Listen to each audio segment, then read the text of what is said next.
공식 목표는 우리가 해겔의 어떤 정신 현상에서 그 인정 문제를 중심으로 다룰 건데, 이 정신 현상은 곧바로 비첸샤프트 대로기, 즉 대논리학과 관련돼 있고, 그리고 이 두 책을 통해서 비로소 해겔이 그 변증법에 대한 그 철학적 논구가 완성되는, 그래서 정신현상학과 비첸샤프트로기 자체의 어떤 두 개의 어떤 내밀한 어떤 그 관계를 우리들이 이번 학기에 공부를 하는데, 특히 이제 정신현상학적으로 공부를 하고 조금 보충적으로 비첸샤프트로기를 우리가 가져와서 이제 공부를 하는데,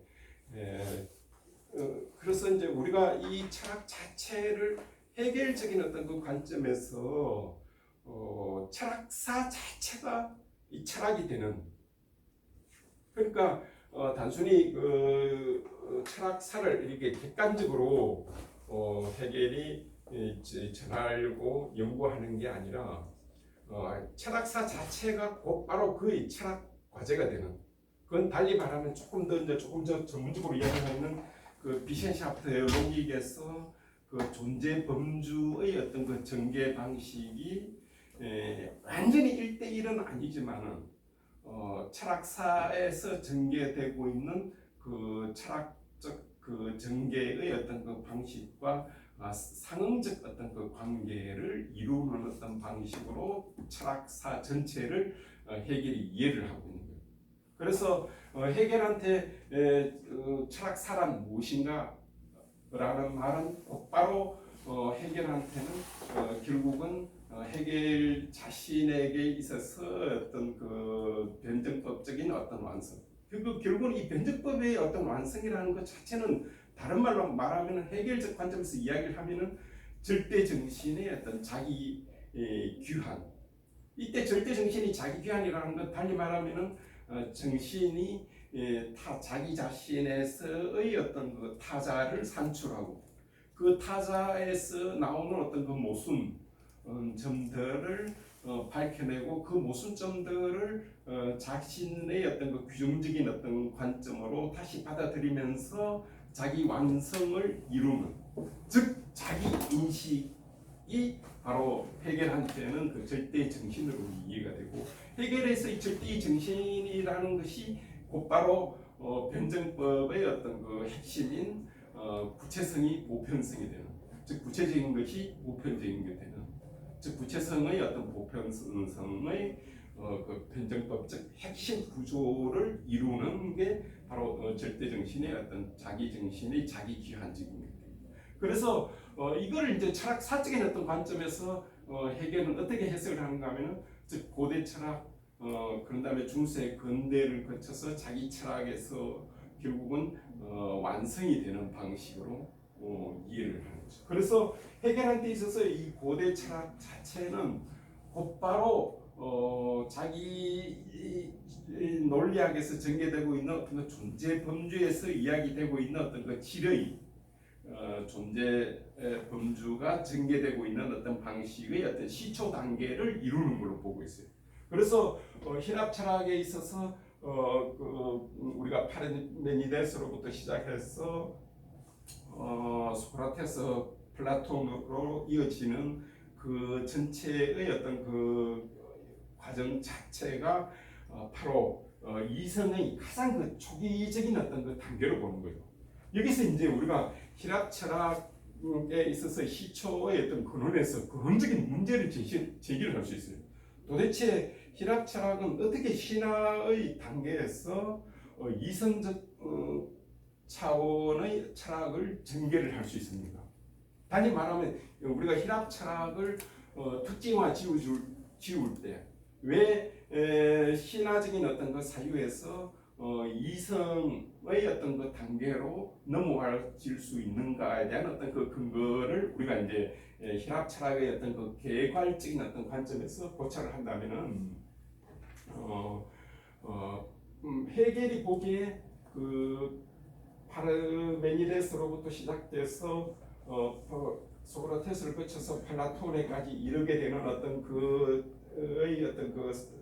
사유의 어떤 그 과정 자체가 신화적 사유와는 다른 방식으로 이루어지고 있는데, 첫 번째가 이제 우리가 이 신화적 사유를 특징화 지어줄 때 왜 신화적 사유는 그 이전에 혹은 그 동방적 사유, 뭐 이집트적인 어떤 그 다른 오리엔탈적인 어떤 사유와는 다른가 하면은 이 사물의 근거를 의인화된 어떤 신화에서 찾는 게 아니라, 즉 신의 어떤 그 행동 원인에서 찾는 게 아니라 자연 자체의 사실적 원인에서 근거를 찾는 게서 바로 신학 철학 사유의 어떤 그 고유성이 드러난다고 보고 있는 거예요.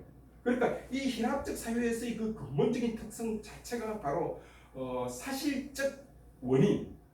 이게 이제 우리가 이제 가령 탈레스가 그 우어스토크로스의 어떤 물을 만물의 어떤 그 근원으로 제시를 했을 때, 이거를 반박을 할 때 그래 가령 헤로도토스가 이제 탈레스의 어떤 그 하나의 어떤 여러 가지 그 가설을 반박하는 것 중에 하나가 이제 그 당시 그 나일강의 어떤 그 강이 범람을 하는 데 대해서 탈레스가 설명하는 방식과는 그 다른 원인, 다른 어떤 현상을 설명을 바로 이 사실적 원인에 근거해서 일종의 그 관찰에 즉해서 이 사실에 대한 어떤 그 반박을 하는 데서 이 신학적 사유 자체는 이성에 근거해 있는 그 자연 현상을 설명을 하려고 한다는 거죠. 이게 이성에 근거해서 근거한 사실적 그 관찰을 설명해서 이전에 혹은 탈레스의 이론이나 혹은 다른 사람들의 어떤 그 이론들을 반박을 하고 하는 요 자체에서 이미 일종의 그 이성의 그 근원적인 어떤 그 양상이 드러난다는 거예요.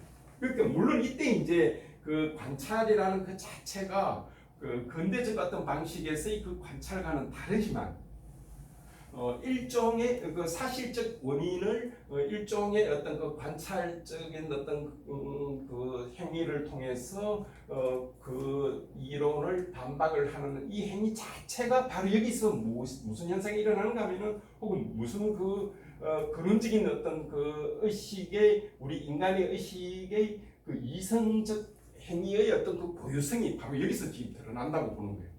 결국은 사실적 관찰에 대해 즉해서 설명을 한다는 그 자체는 결국 무슨 이야기인가 하면은, 다른 관찰에 대한 근거를 제시를 할 때 늘 근거 제시를 요구를 하게 되고, 근거 제시를 요구를 한다는 것은 바로 그 정당성에 대한 근원을 자기 자신에서 찾게 된다는 거예요. 바로 사실적 근원에 대한 근거를 자기 자신에서 찾게 되는 것, 즉 근거를 자기 스스로 찾고 그걸 정당화한다는 행위 자체가 바로 희랍적 사유의 특징인 이성의 자기 정당화가 바로 여기서 이제 드러난다고 우리가 이제 그렇게 이제 해석할 수 있는 거죠. 이런 이성의 그 근세나 혹은 이제 그 해겔에 이르러 발전된 어떤 칸트를 거쳐서 해겔에서 완성이 되는 어떤 그 근원적인 어떤 그 실천적 혹은 보다 더 깊은 이해의 이성은 아니지만, 그럼에도 불구하고 우리가 해겔의 어떤 그 근원적인 어떤 시초로서의 그 안팎, 시초의 어떤 해석의 근거로서 잡을 수 있는 게 바로 이 희랍적 사유에서 나타나는 그 이성의 자기 근거, 즉 이성의 자기 정당화, 그리고 이성의 자기 정당화 자체가 곧바로 이성의 자기 활동에서 유래하고 근원으로 보는 것. 그러므로 인해 가서 이제 희랍 철학은 해겔한테 바로 철학의 시초이면서도 자기가 그 비신샵테어 로직에서 전개되고 있는 존재, 대전, 그 존재, 본질, 그리고 개념으로 이어지는 그 변증법적인 어떤 그 전체의 과정의 시초에 해당이 된다라고 이제 그렇게 이제 해겔한테 해석이 되는 거죠. 그 점이 이제 해겔한테 이 희랍 철학은 자기 철학의 그 근원적인 그 안팡으로서, 즉 시초로서 그 주어진다고 볼 수 있죠. 이 점에서 이제 우리는 그 헤겔이 히랍 철학에 대한 그 해석을 여러 형태로 해석을 하는 것을 이제 우리들이 히랍 철학을 우선은 우리가 지금 수업상 조금 전개상으로는 조금 더 이렇게 헤겔을 해석이 들어오기 이전에 그 히랍적 사유의 어떤 그 근원적인 어떤 형태의 어떤 것, 개요적인 어떤 관찰을 여러분들하고 이제 부분적으로 공부를 해 들어갈 수 있겠습니다. 그래서 이제 우리가 오늘 그 여러분들이 이제 그 플라톤을 우리가 이제 그 히랍 철학의 어떤 그 중요한 점으로 우리가 플라톤을 공부하는 이유 중에 하나는 헤겔이 바로 이 파르메네스 플라톤에서 그 자기 철학의 어떤 그 근원적인 어떤 출발의 해석의 어떤 근원성을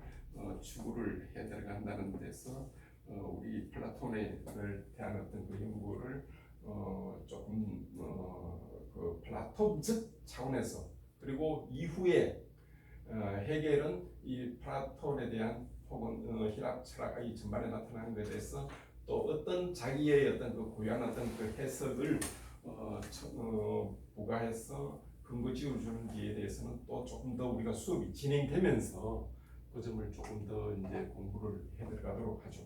우선 이제 플라톤한테서 여러분들이 이제 저를 그 조금 이렇게 조금 그 인문적 어떤 차원에서 플라톤한테 이데아 개념에 대한 개념을 여러분들이 이제 명료하게 해야 되는데, 이때 이제 이 이데아라는 거를 제가 이제 아까 번에도 잠시 이제 그 이야기를 했지만, 이때 근세 철학이나 헤겔에도 이제 이 이데아라는 어떤 개념을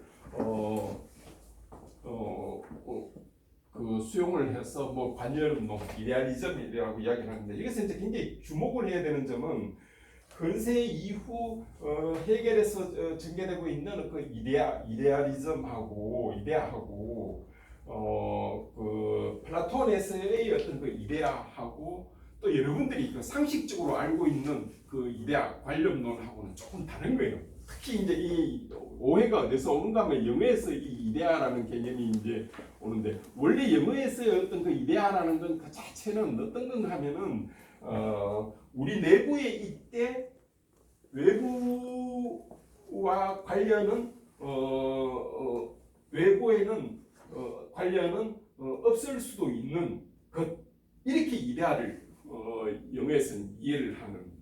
그러나 우리가 히랍에서의 어떤 이데아나 혹은 헤겔에서 나타나는 이데아는 그런 이데아가 아니에요. 그래서 이제 조금 이렇게 우리가 그 우리 한국식의 어떤 그 철학적 용어에서의 그 어떤 그 관념론으로 번역하는 건 사실은 굉장히 잘못된 거예요. 굉장히 잘못된 어떤 번역에서 이제 오는 거예요. 그래서 그 근원적으로 이데아라는 그 자체는 플라톤한테 있어서는 사실은 어떤 의미에서 개념이기도 하지만은 이데아는 또 다른 의미에서는 실제하는 거예요. 실제하는 거. 이 점 때문에 단순하게 우리가 그 개념의 어떤 그 차원에서 우리가 이데아를 이야기를 할 때 이거 의미론적으로 즉 수로가 되는 차원, 그리고 이럴 때 수로가 의미화된다 했을 때 우리가 이제 개념이라고 이야기할 때 이제 예를 들어서 이제 우리가 이제 설명을 하면은 어떤 예술가가, 그러니까 이제 우리가 이제 의자를 만드는 어떤 그 직공으로 생각합시다. 이게 이제 더 좋은데, 우리가 이 직공에는 세 가지가 이제 지금 관련이 되죠. 하나는 이 의자를 만드는 사람이 있을 거고, 또 하나는 그 의자를 만드는 사람이 뭔가를 의자로라는 걸 생각을 하겠죠. 의자라는 어떤 형상이 지금 떠올라야 되겠죠. 그런 다음에 그걸 만들 수 있는 어떤 그걸 이루고 있는 재료, 뭐 여러 가지 이런 걸 사실 이런 어떤 그 쇠하고 뭐 이런 플라스틱하고 이런 걸 해서 이제 재료가 이제 있겠죠. 그래서 사실은 우리가 그 하나의 어떤 직공에서 그 직공이 그걸 만들 때 의자를 하나 만들 때 이 어떤 형상의 어떤 그 폼을 갖고 있겠죠. 그런 다음에 거기에 대한 어떤 또 마테리가 있겠죠. 이 세 개가 이제 합쳐져서 사실은 우리가 이제 의자라는 어떤 그게 이루어지고 있는 만들어지는 어떤 건데 이걸 이제 플라톤이 이제 유심히 이제 살펴보면서 소크라테스가 던진 질문에 대한 답을 플라톤식이 자기 방식으로 대답을 하는 거죠. 그러니까 소크라테스가 그거지 않습니까? 계속 여러 형태의 어떤 그 소피스트 혹은 어떤 그 요새식으로 하면 전문 직공들을 찾아다니면서 도대체 그건 뭐냐? 뭐 정의란 무엇인가? 뭐 아니면은 진정한 뭐 행복이란 무엇인가? 뭐 이런 식으로 계속 물어대는 무엇? 그 무엇에 대한 거를 플라톤식으로 대답한 게 바로 이 이데아죠. 사실은 플라톤과 소크라테스의 어떤 그 질문에 대한 무엇인가에 대한 질문을 플라톤이 그건 이거다라고 이제 대답했는데 뭐뭐뭐뭐 다임 뭐뭐 그 본질 그의 본질 일로 대답한 게 사실은 바로 이 이데아인 거죠.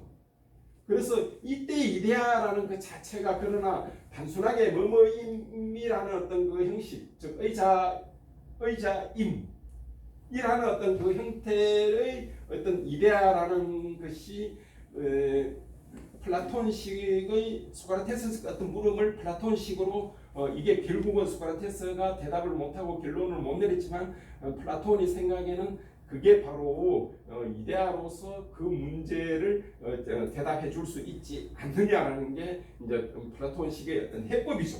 그게 바로 이 이데아인 거죠. 그러나 이 이데아는 또 다른 특징이 뭐가 있는가 하면은 우리가 이제 개별적으로 보면은 의자가 이런 의자도 있고 이런 의자도 있고 여러 형태의 어떤 의자가 있지 않겠습니까? 그러나 이 여러 형태의 어떤 의자, 즉 개별적으로 보는 것들을 총괄적으로 아울러 줄 수 있다는 의미에서의 어떤 그 이데아이면서 동시에 이데아는 이 개별자들을 있게끔 해주는 그 근원적인 어떤 실제라는 거예요. 조금 플라톤식으로 이야기를 하면은 충만한 존재자, 충만한 존재.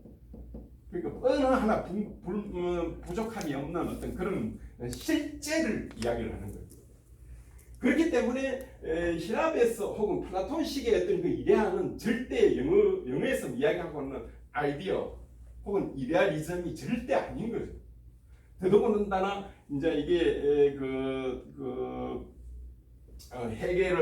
헤겔로 넘어가면서 헤겔도 이 이데알리즘, 이데아라는 어떤 그거를 주로 이제 헤겔은 제가 조금 더 전문적으로 자꾸 이야기를 해서 죄송하지만 그 비첸샤프트 로직에서 이제 존재, 배젠, 베그리프 가면서 마지막 장에 또 하나 살짝 끼워 넣는 게 있어요. 원래는 세 개여야 되는데 늘 헤겔은 이 세 개로 나가는 거예요. 존재, 배젠, 베그리프 이걸 에라면 완성이 되는 건데 견적법적 과정에서 요 베그리프에서 마지막 부분의 일정 부분을 다시 이데아라고 적어놔요.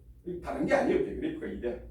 결국은 이데아라고 이제 파악이 되어야 된다는 거죠. 여기 이제 정신현상식으로 이야기하면 이게 절대 정신이에요. 절대 정신. 그러니까 이때의 어떤 그 이데아는 영어에서 말하는 이데아하고는 전혀 다른 어떤 의미예요. 그래서 그 한국의 그런 어떤 그 이정우 교수 같은 경우는 그런 관련 논을 번역하지 말자.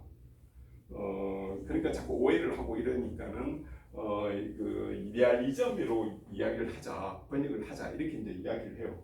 또 그들이 이게 이제 사실은 그 히랍 철학사라는 굉장히 유명한 그 히랍 철학사 책을 지은 사람인데 그들이 같은 경우도 자기들의 어느 영어권의 어떤 이데하고 플라톤의 어떤 이데하고는 절대 다르다 이런 이야기를 하는데 그러니까 결국은 핵심은 어디 뭐가 있는가 하면은 이 이데라는 거는 충만한 실제예요. 실제, 충만한 실제. 이 개념을 우리가 좀 찾기가 힘들어요. 왜냐하면은 우리는 또 현대화된 어떤 개념을 가지고 자꾸 뭐로 생각하는가 하면은 자꾸 폼, 마테리 이렇게 생각을 하는 거예요. 폼, 어떤 머릿속에 뭔가 어떤 쪼들어오는 거 있어가지고 그 의자를 만드는 어떤 이런 그렇긴 하지만 요것도 있지만 이데아는 바로 이 실제하는 거라는 거예요. 그래서 요게 단순하게 관념론이 아니다. 실제론적으로 이해를 해야 된다. 이런 의미예요. 이제 이거를 우리가 이제 여러분들 그 텍스트 나오는 원을 이제 원을 예를 들어서 한번 설명해 보죠. 우리가 원 보면은 이런 원도 있고 이런 원도 있고 이런 원도 있을 거고 아주 정확하게 이런 원도 있을 거고 이런 거 다 이거 전부 다 원이지 않습니까? 다 근데 여러분들도 이게 다 원이라고 다 이해를 하는 거예요. 그러나 감각 세계에서는 절대 이렇게 완벽한 원이 있을 수가 없어요. 왜? 희락적 사유에 있어서의 어떤 거는 인식을 두 가지로만 딱 나눠요. 즉 감각 그리고 지성. 즉 이건 뭔데 여기 이제 이게 확대되면 이성이 되겠죠. 이 두 가지 세계로만 나눠요. 이게 이제 희랍 사유의 어떤 근본적인 어떤 특성인 것 같아요. 왜 파르메니데스도 왜 계속 감각 세계는 부정을 하고 오로지 이성 즉 누스로 봐야지만이 본질적인 걸 본다. 이것도 이제 누스의 대상이에요, 사실은. 그러니까 계속 그 희랍적 사유에서는 이 두 개를 나누고 감각으로는 불충분하고 이러니까 그걸 어떤 사물의 어떤 본질을 파악하기 위해서는 지성, 이성이고 이 지성의 영역에서 이 이데아가 지금 드러나는 걸로 이제 이렇게 이제 보는 거죠. 그런데 우리가 이제 일상적인 어떤 그 경험으로 보면은 이렇게 이분화시켜서 설명하면 그럴듯해요. 왜냐하면 우리가 어떤 물건을 보면은 감각으로 보여지는 물건을 보면 어느 하나 완벽하게 주어지지 않지 않습니까? 실제 감각의 현실 세계에 있는 건 어느 하나 완벽하게 분필대로 주어져 있는 게 아니에요. 사실은 그게 맞다라기보다 일상적으로 어떻게 보면은 그런 것처럼 보여요. 좀 그럴듯하다. 우리가 이제 철학적으로 이야기를 하면 좀 그럴듯해요. 플로저블해요. 그럴듯한 설명인 것처럼 보여요. 그러니까 이런 어떤 세계에서 보면 그렇지. 근데 우리는 계속 뭡니까? 그래도 이건 원으로 이해를 하고 이것도 이해를 하고 원으로 이해를 하고 이해를 하지 않습니까?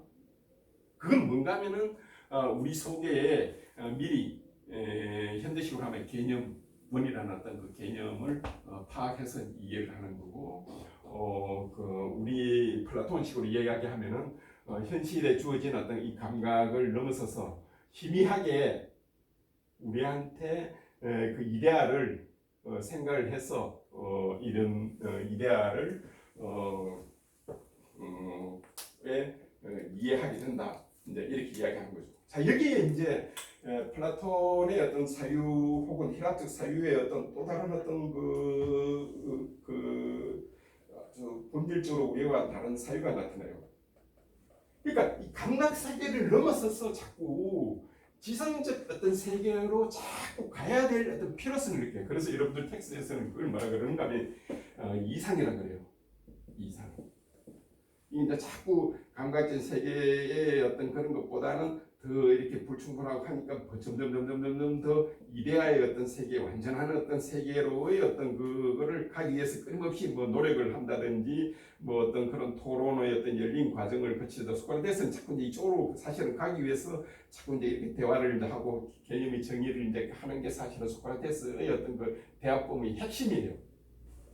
단 오늘날과 다른 거는 뭔가 하면은 본인 스스로가 이렇게 대화를 하면서 여기에 대한 어떤 느낌을 소크라테스가 갖게끔 하는 거예요. 단순하게 어떤 지식을 전달하려는 게 아니라 이 대화를 통해서 즉 대화의 이제 디알렉틱을 통해서 본인 스스로 그런 어떤 사물의 불충분성을 깨달으면서 자기가 갖고 있는 어떤 믿음 이런 것들을 불충분을 깨달으면서 그 어떤 본질로 나아가게끔 자꾸 이제 자극을 이제 해주는 게 바로 소크라테스의 어떤 그 본질적인 어떤 화합이라고 볼 수 있어요. 이게 이제 우리가 플라톤이 이 이데아를 받아들이면서 플라톤 내에서 있는 어떤 그 이데아의 어떤 그 고유성이 이상적인 어떤 그 성격이 여기 부유가 되어 있는 거예요. 그러면 이제 이게 뭔가 하면은 자꾸 이제 감각적인 세계의 어떤 그 불충분함의 어떤 그거를 대화를 통해서 혹은 우리가 이제 이런 어떤 소통의 어떤 그런 과정을 통해서 점점 저 이데아의 어떤 세계에 대한 인식으로 나아가게끔 하는 게 바로 이제 철학의 어떤 한 과제인 거예요. 그러니까 철학이란 그런 소크라테스가 왜 그렇게 이제 자주 많이 혹은 플라톤도 이 이데아와 감각 세계를 하고 이 이데아에 대한 어떤 걸 하는가 봐요. 그래서 이제 여러분들이 그 국가론의 그 동굴의 비유가 사실은 그런 거예요. 국가론의 그 동굴의 비유는 뭔가 하면 내가 그 깨달았는 것만으로 그 어느 한 죄수는 그 사슬을 끊고 나가서 태양을 보는 거예요. 그리고 바깥 세상을 보지만 근데 여기서 굉장히 중요한 게 있어요. 이게 이제 서양 철학이 혹은 우리가 이제 그 굉장히 어떻게 실천에 이제 여기에서 드러나는가 하면 바로 여기서 그 동굴로 되돌아와요. 저 동굴로 되돌아와서 동료들을 이제 그 자기의 어떤 목숨을 그 이렇게 위협을 무릅쓰고 다시 되돌아와서 그 진리를 이제 이 밝혀내 서로 공유하고 하는 거예요.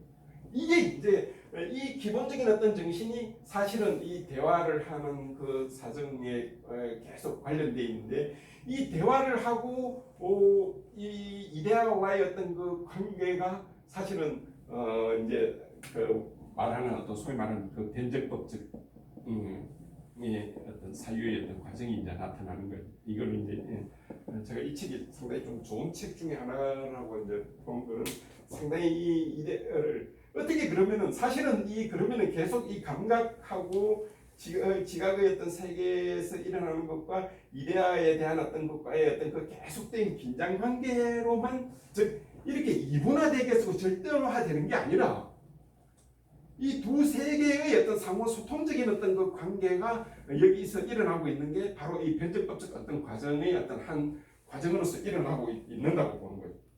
이게 바로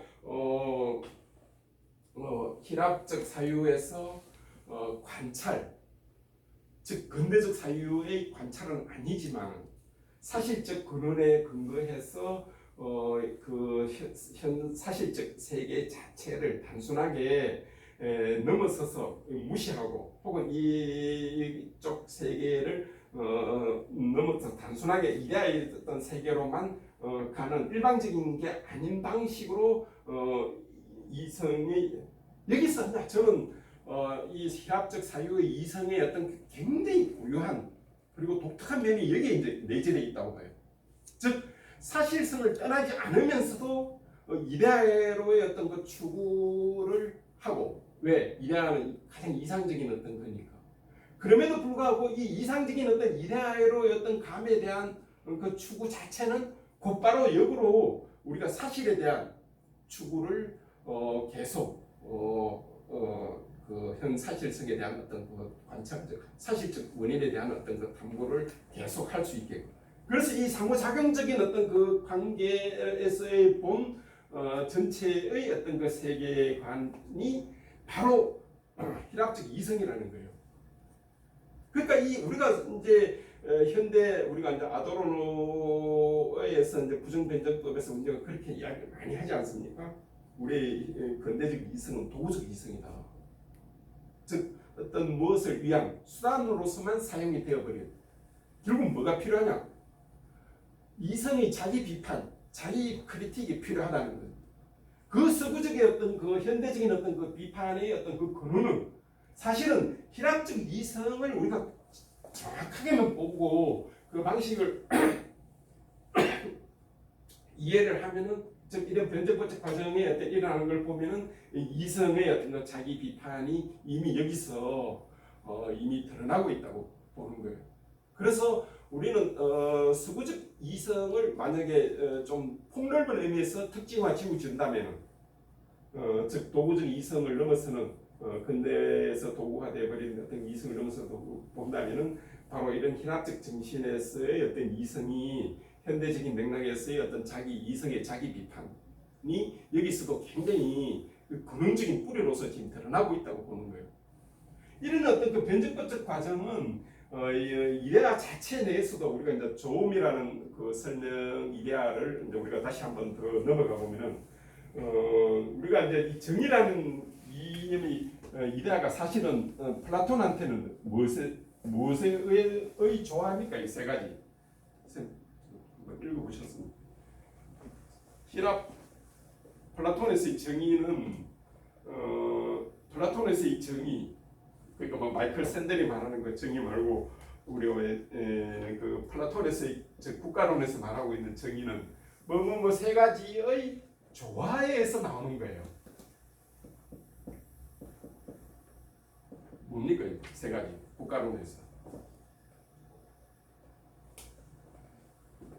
지혜, 용기, 절제, 혹은 중용이라고 그러는데 이게 이제 계급상으로는 이게 뭡니까 이제 통치자 계급이고 수호자 계급이고 그런 다음에 여기는 이제 그냥 생산 계급. 이게 이제 요새 말하는 마르크스적 차원은 아니지만 이렇게 이제 인간의 어떤 능력에 따라, 즉 인간 영혼의 어떤 것에 따라 이렇게 구분하는데 여기서 이제 정의가 뭡니까? 이 세 가지의 어떤 그 조화로움에 의해서 정의가 나온다고 보지 않습니까? 그리고 또 정의는 또 다른 이데아에 이 각각이 또 하나의 지혜라는 건 또 뭡니까? 아까 우리가 이 방식으로 이해를 하면 이 각각이 하나의 이데아이지 않습니까? 용기도 이데아고 절제도 전부 다 이데아이지 않습니까? 근데 그것의 어떤 그 조화로운 어떤 관계에서 정의가 탄생하니까 이 정의라는 건 뭡니까? 여러 개로 지금 관여하고 있지 않습니까? 게다가 또 정의라는 것은 또 다른 의미에서 그 조음과도 또 관련되는 거니까 결국 여기서 뭐가 도출되고 있습니까? 의자에서 나타나는 어떤 그 이데아와는 다른 방식 종류의 이데아가 나타나는 거죠. 즉 관계 이데아가 나타나는 거예요. 일종의 관계. 이 관계 이데아가, 그러니까 이데아가 우리가 이제 가장 1차적으로는 우리가 이데아라는 거는 말하자면 책상이면 책상의 어떤 이데아, 동그라미면은 동그라미 이데아 원, 뭐 네모면 네모 이데아 있지만 그건 1차적인 어떤 단계에서의 이데아고 보다 더 복잡한 단계에 가면은 이런 이데아가 이제 탄생이 되는 거죠. 뭐 우정도 마찬가지겠죠. 우정도 뭡니까? 거기 뭐 친구의 어떤 그런 정의도 뭐 들어갈 수 있을 거고 우정 속에 또 사랑도 조금 에로스도 조금 들어가 있을 거고 여러 가지 이제 그런 게 나오겠죠. 효도도 뭐겠습니까?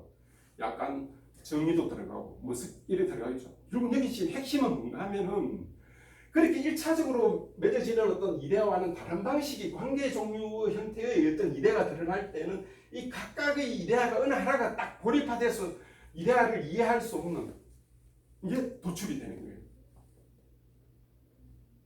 그렇게 도출이 된다는 것 자체는 결국 무슨 이야기인가 하면은 이데아는 여러 방식으로 서로의 관여를 하는 어떤 방식으로 그러면 이게 결국 여기서 뭐가 생깁니까? 아주 중요한 개념이에요. 사실은 제가 이제 우리가 왜 해겔을 공부를 하는가? 왜 이번에 주제가 해겔이 정신현상 속으로 들어가는가? 혹은 단순하게 해결을 넘어서서 현대까지 어떤 변적법적 과정의 그 주 내용은 그 해결까지도 포함해서 바로 주제가 뭔가 하면은 생성과 총체성이에요. 생성과 총체성. 이게 굉장히 중요한 개념으로 우리가 이번에 공부해야 될 그런 내용이 생성하고 총체성. 도대체 생성을 그냥 단순히 변화하는 게 아니고 생성. 그러면서 또 총체성. 여기서 굉장히 지금 중요한 개념이 하나 나와요. 여기서 지금 왜 총체성을 제가 여기 도움이 되고 여기서 우리가 이제 우리의 사유를 분리시켜서는 안 되고 결국은 우리가 아도르노의 어떤 그 비판을 받아들이면 뭡니까? 전문화한다는 것 자체는 뭡니까? 바로 도구적 이성을 합당화시키는 거고 그 전문화시키는 그 도구적 이성이 곧바로 인간의 어떤 그 전체를 뭡니까? 즉 이성의 어떤 근원성을 뭡니까? 못 보니까 바로 그걸 무시하게 되고 그게 우리 현대 문명의 어떤 그 근원적인 어떤 질패라고 보지 않습니까? 근데 여기서 이제 일종의 총체성 개념이 나타나요. 왜 그렇겠습니까? 왜 여기 총체성 개념이 나타나겠습니까?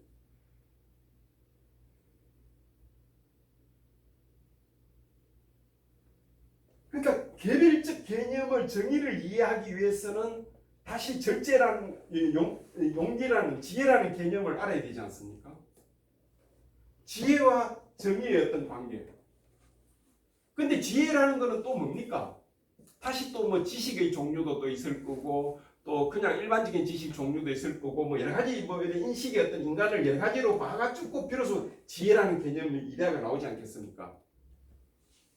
즉 하나의 뿌리로서의 어떤 지혜로만 이해가 되어지는 게 아니라는 거예요. 상호 관련되면서 다른 개념이 다른 개념을 뭡니까? 계속 얹어주고 덮어주고 가져다주고 그것을 가져오는 어떤 거예요. 그러니까 이해가 이런 어떤 서로의 어떤 착종적 관계에 있다는 걸 우리가 안다면은 우리가 신이지 않는 이상 우리 자신이 뭡니까? 우리가 이런 어떤 개념으로 넘어가면은 이것이 이제 우리가 현상을 나타나게 하는 어떤 그 지편적 근거니까. 왜? 뭔가를 이해를 하려면 정의라는 개념을 이해하려면 그게 지혜도 알아야 되고 또 어떤 관계가 지혜와 그리고 뭐 용기 그리고 그런 절제의 어떤 그런 관계도 단지 용기도 뭡니까? 용기를 더 분석하면 또 만용도 있을 거고 뭐 또 여러 가지 종류의 어떤 것들이 또 있지 않겠습니까? 그러니까 이런 관계의 어떤 지평이 바로 이데아라고 본다면은 결국 우리 인간은 뭡니까?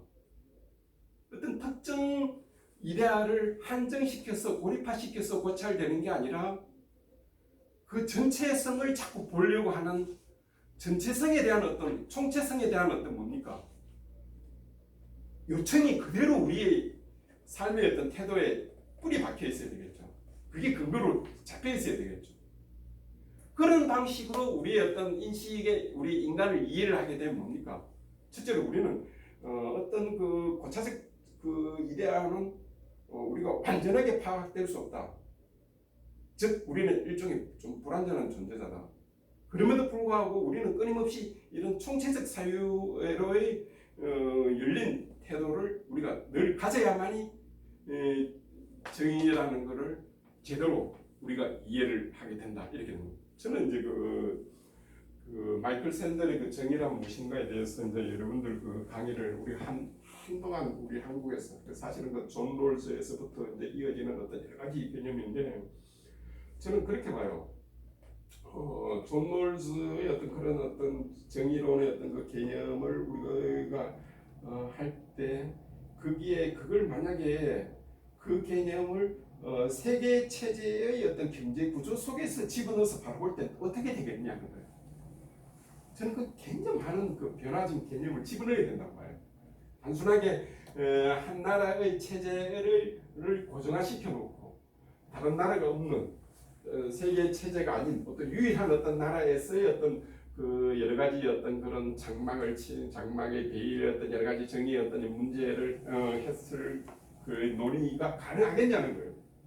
그런데 오히려 이런 어떤 그 플라톤의 어떤 그 이데아적인 어떤 생각을 보면은 우리가 그 이 정의의 문제를 그 존 롤스나 아니면 그 샌델이 제기하고 있는 방식과는 어떤 다른 방식으로 문제를 파악하고 이해할 수 있는 어떤 그 가능성들이 열린다는 거죠. 이런 과정이 사실은 뭡니까? 끊임없이 이데아와 사실과의 어떤 그런 관계, 이데아와 이데아의 어떤 그런 관계의 어떤 전체 과정 자체가 일종의 그 헤겔이 말하고 있는 어떤 변증법의 어떤 그 구체성에서의 어떤 보편성과는 다른 방식의 어떤 변증적인 어떤 그 관계들이 여기에 내재되어 있다는 게 이 플라톤이 그 철학 자체에서 내재되고 있는 어떤 그런 근원적인 어떤 그 문제라고 이제 볼 수가 있죠.